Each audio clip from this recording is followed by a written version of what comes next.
Hello everyone and welcome to another episode of News in 2 Minutes, bringing you the news that you need to know every day. Let's begin.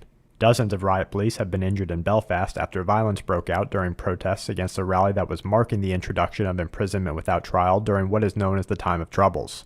US and Russian officials agreed on Friday to host a peace conference in Geneva regarding the Syrian civil war. A father and son who fled the Vietnam War after bombs destroyed both their home and their family have been found living in the jungle for 40 years. The father, who possessed skills that most Vietnamese were taught at the time, was able to build a hut, cultivate land, hunt, teach his son, and live an undernourished but otherwise healthy life for most of their 4 decades alone. A link to the pictures from this story is in the description box below and is well worth the time, as the pictures remind us just how little is needed to sustain life when given the right reason and environment. Researchers with the Chinese Center for Disease Control have released a study that shows eating raw garlic can reduce a person's chance of lung cancer by up to 50%.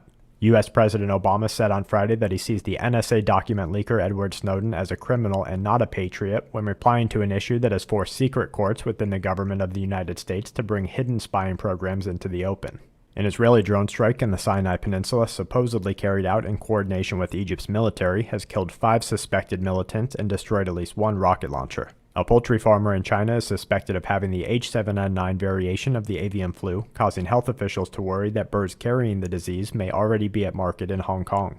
And to wrap things up, Turkey is warning its citizens not to travel to Lebanon after 2 pilots have been kidnapped. The largest annual meteor shower will continue throughout the weekend. Flash flooding in Russia destroyed a local dam, causing 1,000 evacuations. And a 5.0 in Japan, Alaska, Papua New Guinea, and Greece complete today's Quake Watch.